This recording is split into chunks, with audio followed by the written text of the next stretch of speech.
but you know what I told the team in the locker room is that if you can win and play ugly, then that's a sign of a great team, and I think we're moving in that direction right now. We still need to close out games a little bit better, and we're working on that. We need to do more of that in practice this week, but at the same time, you know, it's an experienced group, so you kind of expect them to know what to do down the stretch, and I think sometimes when I try to control what's happening, we don't do it the way I'd like it done, so we need to kind of go back and revamp how we end games.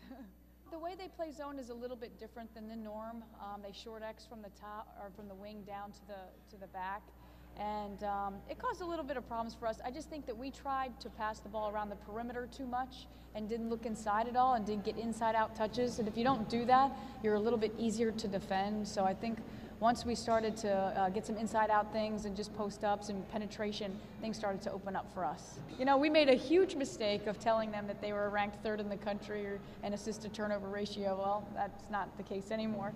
And I just think it's little things like down the stretch making bad decisions when people start to pressure us. Hampton was a really athletic team, and it took everything we had to keep it to 22 turnovers, to be honest with you. But I just think it's more of us sitting down and just doing it in practice. We haven't really worked against presses recently, and we need to get back to doing that. Well, we just explained to them that they looked kind of lackadaisical. They seemed like slow on defense and stuff, and they just needed to pick up the effort on the defensive end. Even if we weren't scoring, they needed to do that. And once we started to do that, and we got some drives to the basket, I can't remember who broke the mold there. It was like 7-2 run I think they had made, but maybe somebody got to the free throw line. But it was just more of giving more effort. It just seemed like we were coasting, and that this is not a team you can do that with. They can get back in the game in a heartbeat by the way they shoot the three.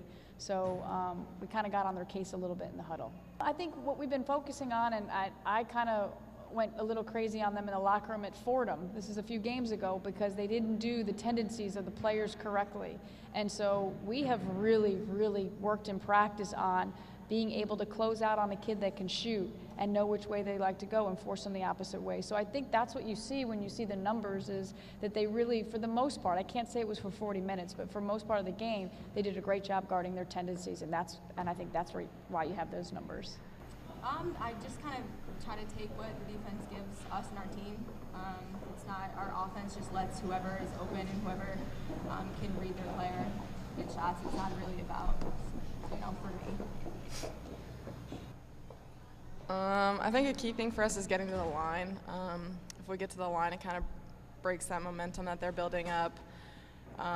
We looked exhausted out there, and I think once the media finally came, it really helped us catch our breath and get back into the groove. We really try to send three people to the boards on a consistent basis, as long as we have people back for transition. But it's definitely like people like Gurley and athleticism, and our post players work really hard, and they get us those extra possessions all the time.